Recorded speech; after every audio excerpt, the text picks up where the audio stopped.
Como segundo punto, entonces, es qué debemos evitar como sociedad y como individuos. Como estaba diciendo, toda esta situación nos va a generar bastante caos.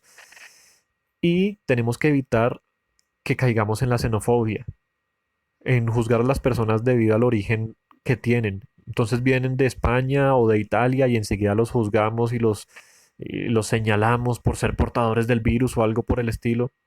No tiene sentido caer en esa situación. En un segundo punto, mencionan varios autores, como sociedad no tiene tampoco mucho sentido a estas alturas cerrar las fronteras. Según ellos mencionan, es una medida bastante inútil con respecto a la situación que estamos viviendo y es un ejercicio más de soberbia y soberanía de los estados para sentir que aún tienen poder. Entonces tampoco tiene sentido.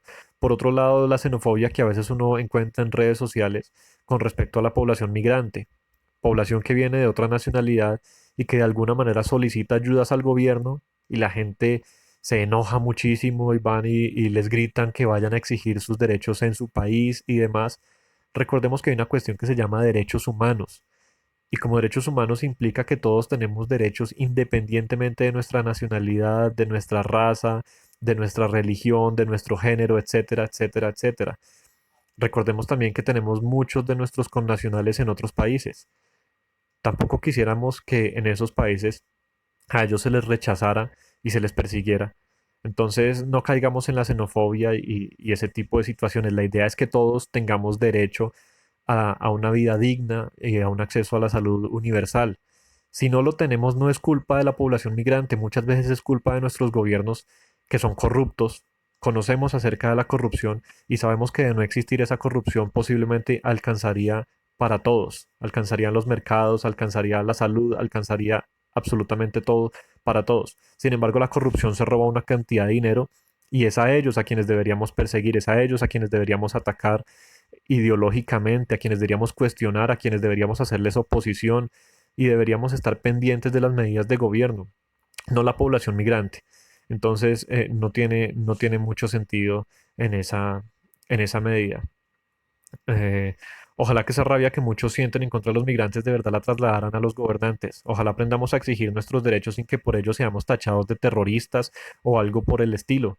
Ojalá que de verdad el acceso a la salud en algún momento fuese universal.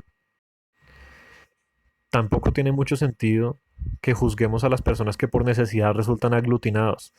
No lo hacen por deseo, lo hacen por necesidad. Si ello sigue sucediendo es porque el Estado no ha tomado las medidas correctas para evitarlo. ¿De qué sirve el aislamiento cuando hay filas interminables en las EPS para reclamar medicamentos? Pero ¿qué otra cosa puede hacer la gente si necesita su medicamento? Y por lo menos nosotros no tenemos una cultura de hacer fila.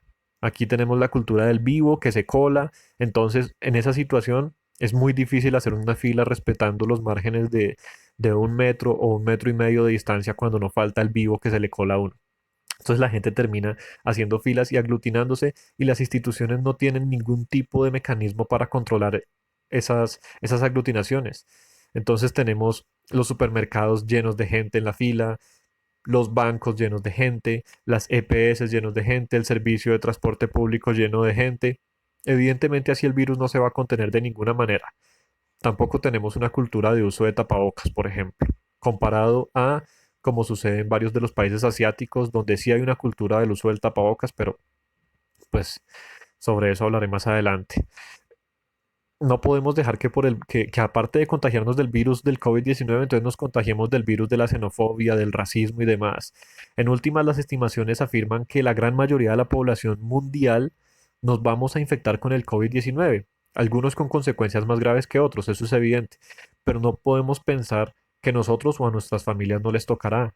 A alguno le tocará, a uno mismo, a su mamá, a su hermano, a su hijo, a alguno de nosotros nos tocará sufrir del COVID-19 de una forma más grave que a otros. Según dicen, algunos no tendremos ni siquiera síntomas, pero habrán otros a los que sí les dará muy duro. Entonces, ya eso digamos que en términos como sociedad, como individuos, ya ustedes en su casa, ¿qué no deben hacer? Desde, según estos autores, y pues también aprovechando para dar un poco mi opinión. Cada uno de nosotros es fundamental que no nos dejemos dominar por el miedo, que no nos encuentre el COVID-19 acurrucados debajo de la cama, con el miedo a morir de una enfermedad o algo por el estilo. No podemos dejar el control de nuestras vidas a nadie más que a nosotros mismos. No podemos vivir con miedo, eso no tiene sentido, eso no es vivir, eso es más bien sobrevivir y nada más. El Estado, ¿qué nos dice? El Estado nos dice, aíslese y lávese las manos. Pero ¿será que no habrá algo más que nosotros podamos hacer que simplemente quedarnos en casa esperando a contagiarnos, que no nos contagiemos tan rápido para que la curva descienda? ¿Será que no habrá nada más que podamos hacer? Sabemos que la corrupción existe. Y por más que hablen, por ejemplo, de que hay muchas camas en los hospitales, también es claro que la corrupción hace que dichas camas sean para algunos privilegiados y no para todos. Es decir, como dice el dicho popular, no hay cama para tanta gente. Entonces, ya que el Estado no, nos propone solamente encerrarnos y lavarnos las manos esperando ayudas que no llegan y que al parecer no van a llegar, vamos a ver qué es lo que podemos hacer nosotros en nuestra sociedad y qué podemos hacer nosotros como individuos.